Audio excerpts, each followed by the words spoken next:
Hey nesters, welcome back to Nesting Haven. Today on my channel we are at Goodwill checking out some home decor, looking to find some vintage goodies, and yeah, so let's go ahead and check out the store and see what Goodwill had today.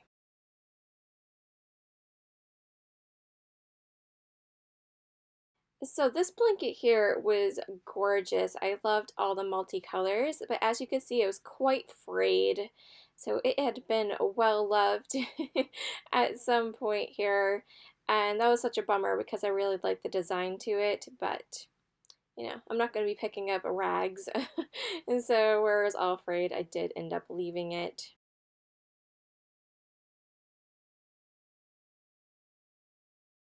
I thought I was going to get a second chance here. I saw this one. I didn't like it as much, but I did think it was really nice. I like it when it's multiple colors, but there was a giant hole in it.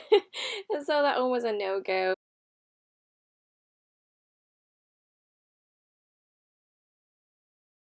I did find these crocheted, they're like oven mitts, or you can use them for trivet pads for, sitting on hot casseroles on top of. I thought they had an interesting look to them. So I did end up picking these up. I almost picked these up because it was only $1 for the set of 4, and they had this like metal tin inside of it, so they're like little coasters or hot pads.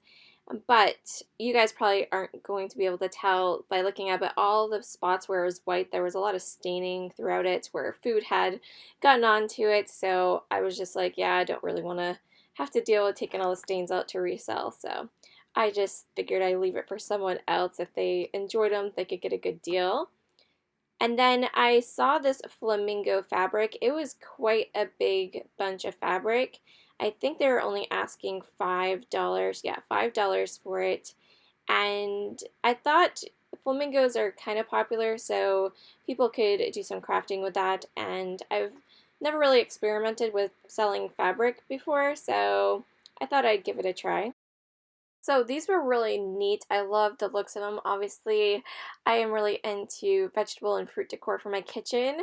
They were only $3, and I was very shocked when I saw the backside, all the writing that was on it. I've never seen anything like that before. So I was trying to kind of decipher what exactly was going on the back there. But the second one here, the same deal. There was like instructions on the back.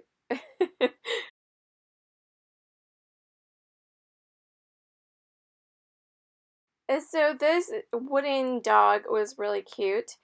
I wasn't quite sure what it was intended to be used for, if it was supposed to be an outdoor thing or a shelf sitter. It did appear like the legs would hang over, like so if you sat it on the shelf.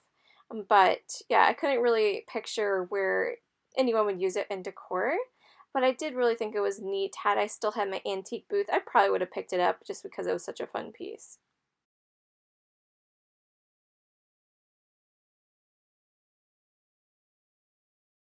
I found another handmade item underneath here. It was this fabric cow art. I thought it was kind of precious. I could picture someone spent a lot of time working on that and probably enjoyed it for several years, but I don't really resell handmade stuff like that too well, so I did not get it. I wonder if cassette tapes will ever come back in style like vinyl has.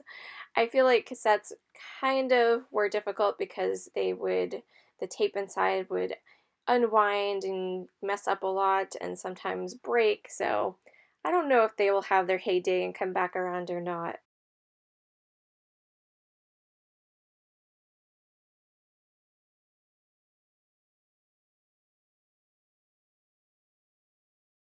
So this next piece was really amazing. It was a metal artwork. I love the looks to it.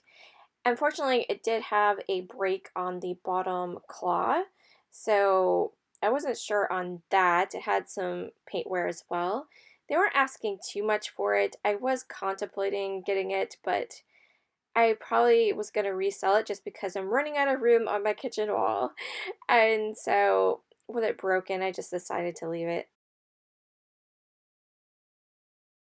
So this is a pewter handcrafted measuring spoon. It's 1 tablespoon with a little fish art there, and it is marked on the back and signed TW Pewter. I thought it was really neat. Now, it only had the 1 tablespoon. It didn't have the other ones to go with the set, but most people just use the 1 tablespoon anyways, so I figured it would be okay to pick up. I recently discovered that there was something that looked like that people would put toast in. As they made toast, they would rest it in there for like a breakfast buffet. I'm not sure if that's what that was, but that's what it reminded me of. And I picked up this green star. It had some patina to it, but I wanted to try to do a vintage Christmas wreath craft with it, with some various ornaments and things that I have that I'm not going to use on my tree. So we'll see if I ever get to that project, but that's kind of what I was thinking there. This was kind of a neat find. I've never seen anything like this before. It definitely looked to have some age to it. It's where they had gone on their honeymoon. I guess they put a sticker there for New Hampshire, someplace in New Hampshire. But it was never filled out. There was no kind of pictures or anything in there. So it's interesting that they went ahead and put that label on it, but then they never bothered to finish it and fill it out. That would have been a fun thing to have for sure if it was filled out. So I like to research my genealogy and things like that. So I was checking out this kit to see if it was something I might find handy to do so. I had some little booklet here that give you some information on, different tips to go ahead and find the things that you need to find. There were some little like pre-written out questions to be able to go and research with, and then they had a large poster on the bottom where you could fill in all of your family members on like this larger tree. So I thought that was a neat find for only $2. So as you can see, this is a section a lot of people tend to overlook, but there are some nice notebooks and journals and throughout this. Sometimes you can find vintage photographs in the photo books. And so this is a place I always like to at least glance at. I don't always have time to dig through every little thing, but I do try to skim it and see if I can find any goodies.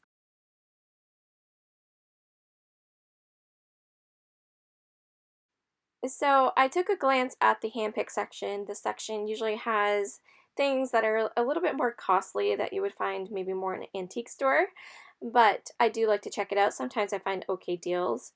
And I thought this was kind of an interesting jug here, the way that it was shaped. Very neat. I'm not sure if that would have just been a water jug or if you'd use it for olive oil. I'm not really sure what that was intended to be for.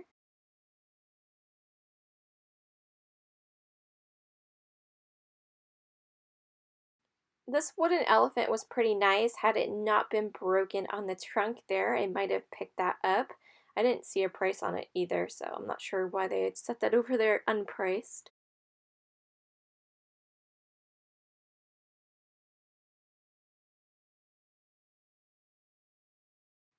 I did like the look of these green turkey shakers, but they were modern. They kind of got me fooled. I thought they might be a hand painted ceramic piece, but they were super new.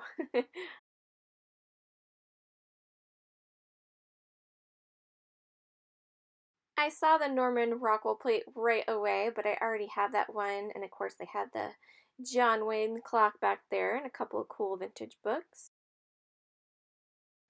They had this main souvenir tote bag here in a great color, had the lobsters all over it and a front pocket, and they were only asking $5. I think that was a great deal for a nice little tote bag.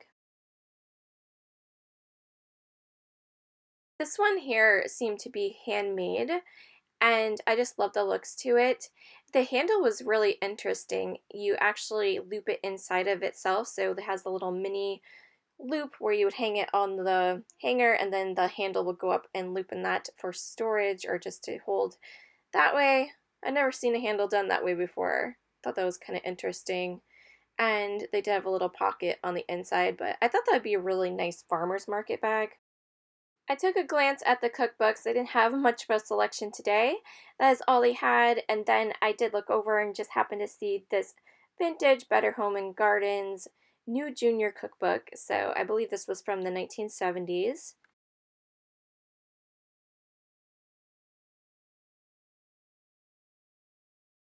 I happened upon this huge lot of unpainted ceramic molds, and they had a lot of fun ones here. I'm not sure exactly how well these would sell. This one they attempted to paint, but they were kind of dirty is the only thing. I spied the Donald Duck one in the back. I collect Donald Duck things, so that one I was definitely going to pick up just to keep for myself. I'm not sure if I'll paint it. If I do, I might just kind of touch it up a little bit where it is stained. You can see there's like some splatter there on the side of it. They had Jiminy Cricket in the back. I was considering him. And this one on the end here, the buffalo, this nice Midwestern, or I guess more Western scene on it. I just wasn't sure how this one was supposed to sit up. Like, it just seemed awkward. So I did like that, but it just seemed like it wasn't going to stand up, or there wasn't any way to hang it. These were really interesting bottles. I loved the coloring on the outside. All the graphics had some yellow and green and red and lots of images. I didn't quite understand what was going on within the images. I'm not sure what originally came in these. It wasn't really marked too well.